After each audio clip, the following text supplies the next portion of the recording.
জাতীয় দলের এই মুহূর্তে ব্যস্ততা নেই হকিতে, তবে জুনিয়ররা কিন্তু ব্যস্ত। বয়স ভিত্তিক বেশ কিছু টুর্নামেন্টে কিন্তু খেলেছে ছেলেরা যেমন মেয়েরাও, এবং অনূর্ধ্ব 21 দলের কিন্তু একটা সিরিজ চলছে ওমানের বিপক্ষে।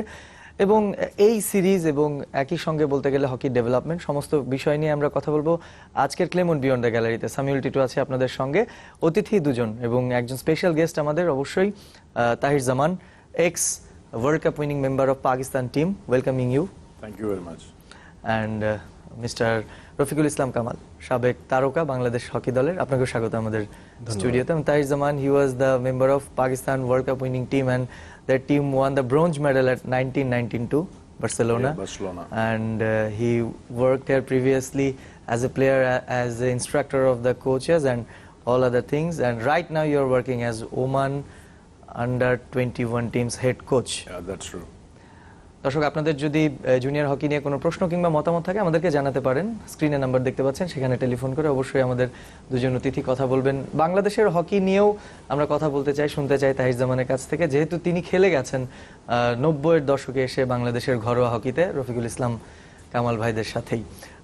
First of all, you came here as a different role, not with the touring Pakistan team but with the Oman team, and haven't had pretty good experience because already you have lost the series. And how did you take the hockey's development and why you joined Oman under 21 team? What is the vision of this?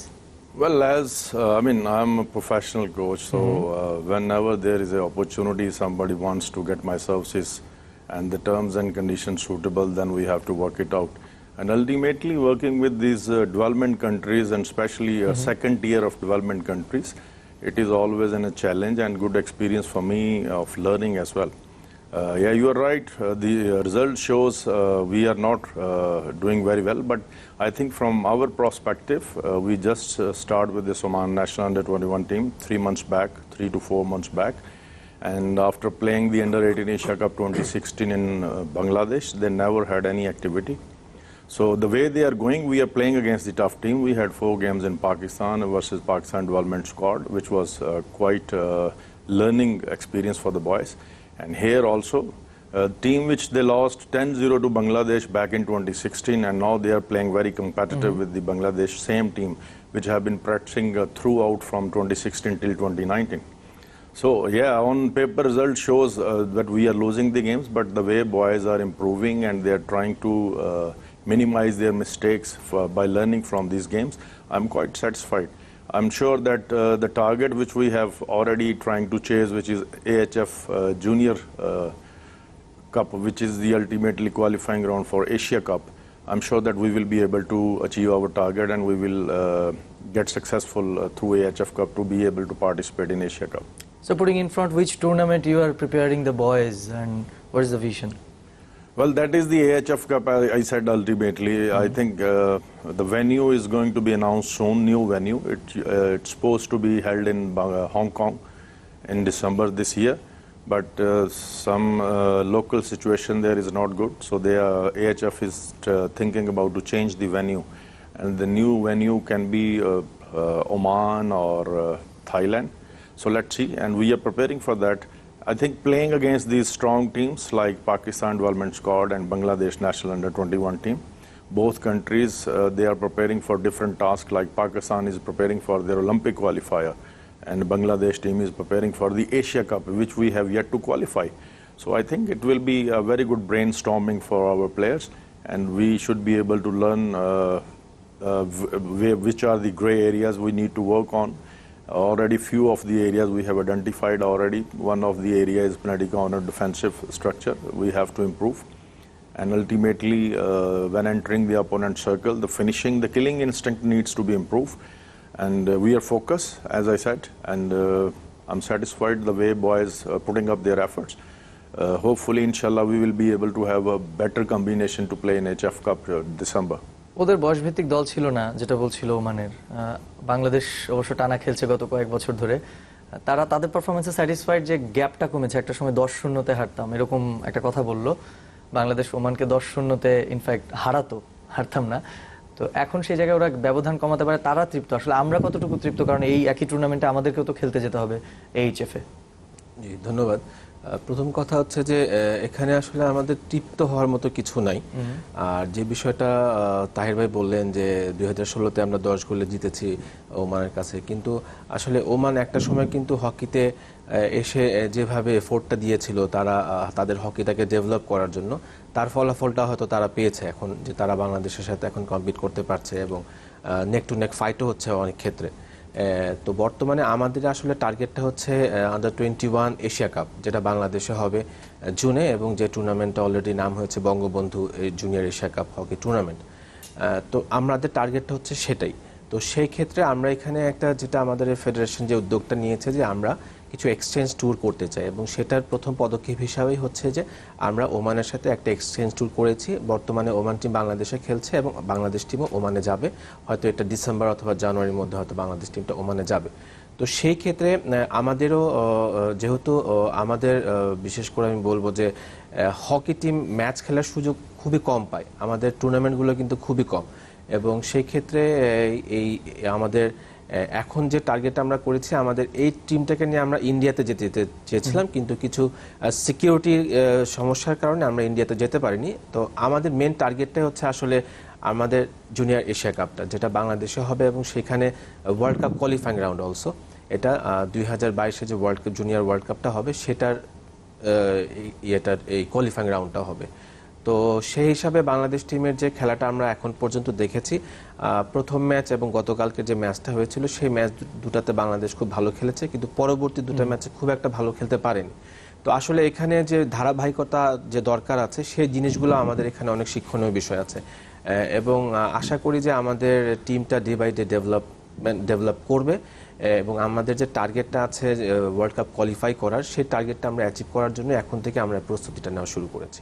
অবশ্যই, এবং সামনে একটা বড় ক্রীড়া যোগ আপনি বলছিলেন, এবং অবশ্যই সেটা একটা বৃহৎ পার্সপেক্টিভ থেকে সামনে জুনিয়র এশিয়া কাপ এবং পরবর্তীতে ওয়ার্ল্ড কাপ কোয়ালিফাইং, অর্থাৎ সিনিয়রদের থেকে জুনিয়রদের ব্যস্ততাটা এই মুহূর্তে মাঠে খানিকটা হলেও বেশি, এবং সেটা করতে যাওয়া, এবং একই সঙ্গে দুটো বিষয় সামনে আসে যে ওদেরকে এই যে আপনি আপনার এক্সচেঞ্জ ট্যুর বারবার এই জিনিসগুলো অ্যারেঞ্জ করছেন, এগুলো স্বাভাবিকভাবেই ঠিকঠাক রাখা, যাতে ওরা ট্র্যাকে থাকে, ট্র্যাকচ্যুত না হয়ে যায়। এবং সবকিছু মিলে আপনার কাছে যদি বলি যে ওভার ম্যাচ এবং একই সঙ্গে দ্য ম্যাচ ফ্যাসিলিটিস এবং যেরকম জিনিস তারা পাচ্ছে, আপনি আসলে কতটুকু মনে করছেন যে সেই সময়টায় সম্ভব হবে আমাদের আলটিমেট সাকসেস পাওয়া?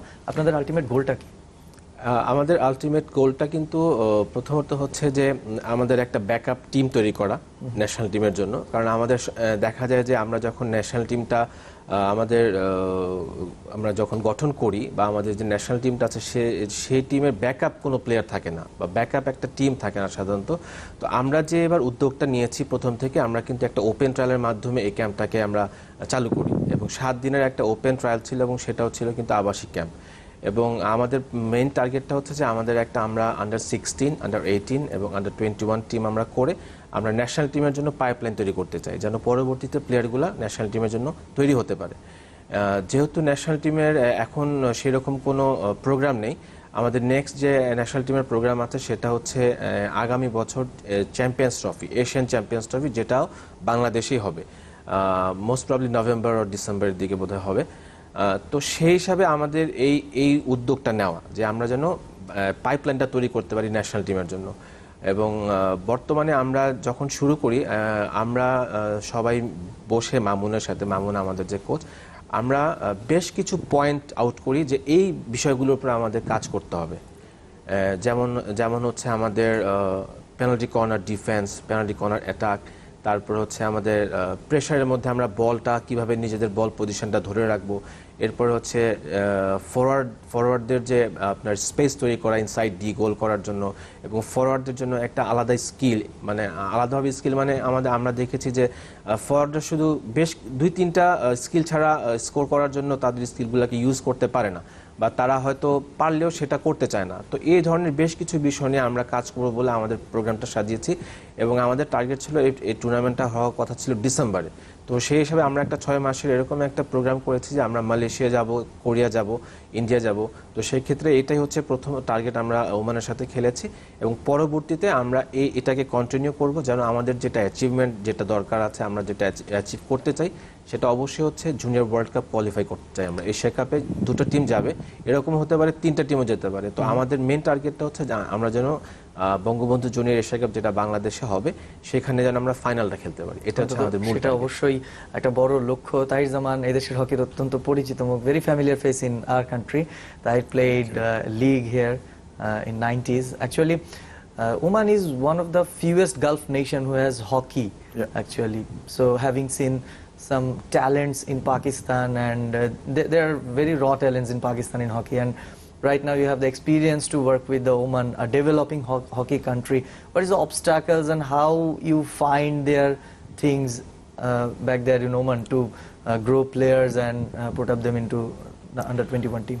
Well, I think as far as the Oman setup is concerned, like in Pakistan, Bangladesh or India, players are almost very much available for the training sessions, national training camps throughout the years, because hockey is taken here very differently. Or similarly, I would say a kind of semi-professional sports. But in Oman, it is a different story. It is very difficult to get players available for the training. Their attraction or their interest towards hockey is not very much there. Very few players, so very limited choice there. So we have to complete our team. And there is no doubt when you have mentioned that in Gulf countries, Oman is the perhaps only one country who they are playing hockey. No other country. But same time, these are the obstacles. Then players are not available. We have to write down letters for their leaving to their departments, and when they are busy in their education, they don't show their willingness to play for the national teams because hockey is not the priority for them. So, but as far as Bangladesh or Pakistan or India are concerned, the players who they play hockey is their top priority. So they are every time available for the training. So those are the little obstacle I can say that we are facing there. But still, whenever they are available, it is very keenly known that when they are available for the training, they are trying to put up their best efforts. They are hardworking and they show their interest, and that is what keep encouraging me to continue work with them, because they are always hungry to learn some new things which can help them to improve as individual players and which can also help them as a team. The way Bangladesh junior team played against Oman, are you impressed that Bangladesh have improved, or what is the improvement this team has gained, having seen them for a couple of years, Bangladesh?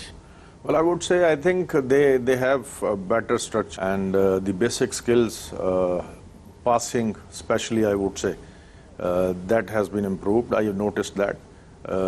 And similarly, they have better understanding of implementing the different tactical situations. And that's how you have to go step by step. Bangladesh is improved side, as I think 5 to 6 players already they are representing also Bangladesh national senior team, which is ultimately advantage for us. As I earlier mentioned that we knew that we are playing against strong teams, so we could know our gray areas which needs to be worked out properly before taking part in AHF Cup. So that's the aim, and I think we are in the right direction. So preparation-wise, you are pretty satisfied that you have played a stronger team actually. Kamal ভাই, সবকিছু মিলে আপনার কাছে এই যে tournament Bangladesh দল খেলছে এবং সামনের যে সময়টা অপেক্ষা করছে, যে আমরা জুনিয়র প্লেয়ার, ওই বলছিল যে 5-6 জন প্লেয়ার ন্যাশনাল টিমেও খেলে, তো এটা তো অবশ্যই সন্তুষ্টির কারণ হওয়ার মতোই যে ইয়াং প্লেয়াররা রেসপন্সিবিলিটি নিয়ে নিচ্ছে ন্যাশনাল টিমের, এবং আপনার বয়সভিত্তিক দলগুলো রাইট ট্র্যাকে আছে। জি অবশ্যই। একটা কথা কি, বয়সভিত্তিক দল হিসেবে বাংলাদেশ সবসময় ভালো করে আসছে হকিতে। এরপরে ডিফারেন্সটা তৈরি হয়, এরপরে আসলে গিয়ে আমাদের ডিফারেন্সটা তৈরি হয়। তো আমরা অ্যাকচুয়ালি ওইখানে কাজটা করতে চাই, যার কারণে আমরা এই পাইপলাইনটা তৈরি করার চেষ্টা করছি। এবং সবসময় দেখা যায় যে আমরা কিন্তু এর আগে আন্ডার 18 টিম যেটা বাংলাদেশে টুর্নামেন্টটা হয়েছিল, আমরা সেখানে রানার্স আপ হয়েছিলাম, এবং সেই টুর্নামেন্টে কিন্তু আমরা মালয়েশিয়া এবং পাকিস্তানের মতো টিমকেও হারিয়েছিলাম, এবং ফাইনালে আমরা 5-4 গোলে হেরেছিলাম কিন্তু সেই টুর্নামেন্টটা। এবং দেখা গিয়েছে যে আন্ডার 21 টিম কিন্তু বাংলাদেশ সবসময় ভালো রেজাল্ট করে আসছে। তো এখন বাংলাদেশ হকি ফেডারেশন যে উদ্যোগটা নিতে যাচ্ছে সেটা হচ্ছে যে পাইপলাইনটা তৈরি করে আমাদের একটা কম্পিটিশন লেভেল তৈরি করতে চাচ্ছি আমরা ন্যাশনাল টিমের জন্য, এবং সেখানে কিন্তু আমরা পারফরমেন্সটাই দেখবো, বয়সটা কিন্তু তখন সেখানে আমরা দেখবো না। তো সেই হিসাবে এখন বাংলাদেশ যে কাজটা শুরু করেছে, আশা করি যে আমরা আমাদের টার্গেটে পৌঁছাতে পারবো এবং ন্যাশনাল টিমটাকে একটা স্ট্রং প্ল্যাটফর্মে আমরা দাঁড়া করাতে পারবো আশা করি। One thing is needed to be mentioned that subcontinent's hockey have been declined a bit compared to other teams. Truly, yeah. Compared to European teams and other aspects. What do you think the reason behind this? And we have seen for several years Pakistan falling down a bit, and Bangladesh, they are roaming around with the same line that they were used to be in past. So what is the problem, do you think? Yeah, I think you have very rightly mentioned. I was talking just with Kamal before starting this program that these countries, especially when we are talking about Bangladesh, let's say, these countries needs to have a high performance program which can be executed with the high performance competent persons. And that is the only way to go forward. When I'm talking about high performance, you need to work on details actually. You need to evaluate what's going on with the top countries' national team setup, how they are preparing themselves, how they are working on every minor details, and we need to follow that way. And to execute the high performance program, you have to have a very good budget behind. If you don't have finance behind to back up your high performance program, then there is no results. So I would say then only way is you have to have a good budget to execute your high performance programs, and that should be executed by the most competent people who they are very well professionally into the high performance programs. So I think that way we can break this myth, especially if we are talking about Bangladesh or Pakistan. Otherwise, it will be very difficult because recently, by the change of rules, hockey has become a very high-speed ball circulation game. And with that changes, if the coaches are not getting updated with the latest tactics going on, and then it is not really fair enough with the players who they are associated with us, and we are supposed to be coaching them actually. First, coaches needs to be well equipped, well informed, well updated. Only then they can actually produce quality players. And I would say there is no shortcut towards this high performance related things. You have to have a big heart and wait for the time. It takes few years, then you can be at the top. I think organizers' mindset should also be developed, and also the structural development is much needed. We will talk again. একটা ছোট্ট বিরতি থেকে ফিরে এসে আমরা আরো আলোচনা করব এদেশের হকি নিয়ে। তো অবশ্যই আমাদের সঙ্গেই থাকবেন সবাই। আপনারা দেখছেন ক্লেমন বিয়ন্ড দ্য গ্যালারি। আমরা কথা বলছি আমাদের হকি নিয়েই। সামিউল টিটু আছে আপনাদের সঙ্গে। দুজন অতিথি, ওমান আন্ডার-23 টিমের কোচ তাহির জামান, সাবেক পাকিস্তানি তারকা খেলোয়াড়, এবং আমাদের সঙ্গে আছেন আমাদের তারকা খেলোয়াড় সাবেক Rafiqul Islam Kamal.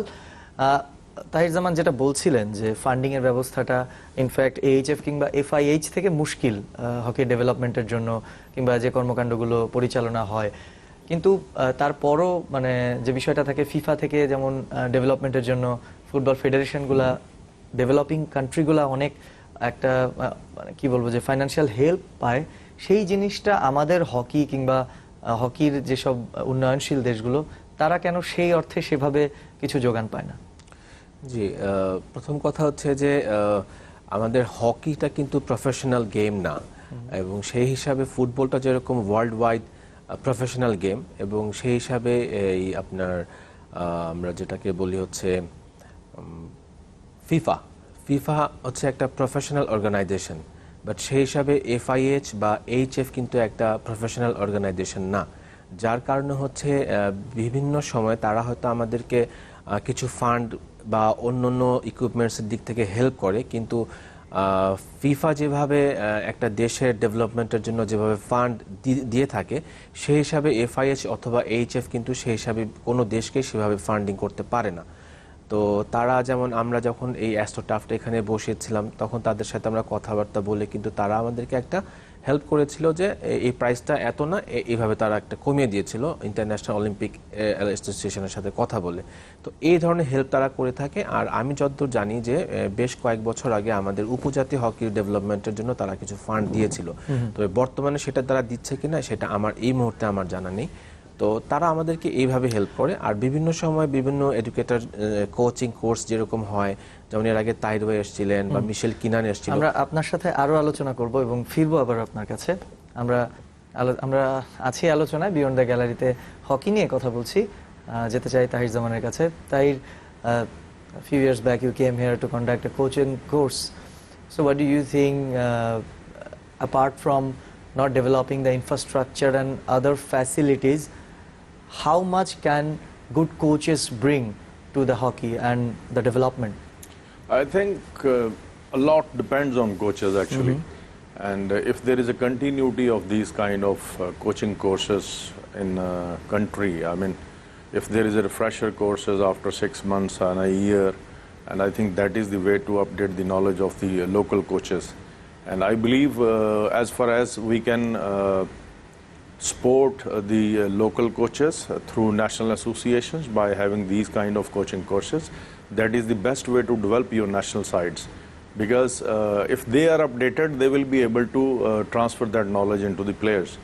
And I think the old saying, yet though a very effective one, if you have good teachers, only then you can produce the good students as well. So that's how I believe. But the continuity is very important. Once in a while having a coaching course, then there is a big gap. That is not fair with the coaches, I would say. So if you are continuously having these coaching courses in your country and updating the knowledge of your local coaches and giving them support, whatever they needed to execute their plans, I think that way we can actually really develop our local coaches who they can work on high performance level. এবং high performance লেভেলের কথা বলছিল, দেশের হকির যে কোনো ডেভেলপমেন্টের ক্ষেত্রে ভালো কোচদের কথা বলছিল এবং তাদেরকে আপডেট হতে হবে, এই কথাটা তাহির জামান বারবার বলছে।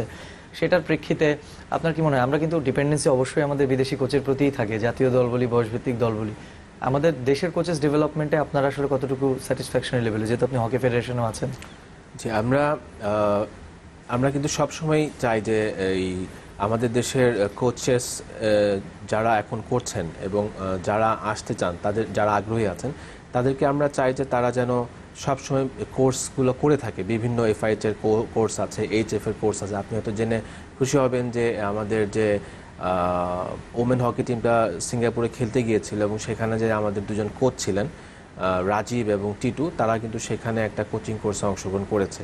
তো আমরা বাংলাদেশ হকি ফেডারেশন যখনই সুযোগ পাচ্ছে এবং যখনই সুযোগ আসছে, আমরা কিন্তু এই সুযোগগুলোকে অ্যাভেল করার চেষ্টা করছি। এবং অবশ্যই আমরা একটা কোচেস প্যানেল তৈরি করতে চাই এবং যে কোচেস প্যানেলগুলো বাংলাদেশের বয়স ভিত্তিক দলের সাথে কাজ করবে এবং জাতীয় দলের সাথেও কাজ করবে।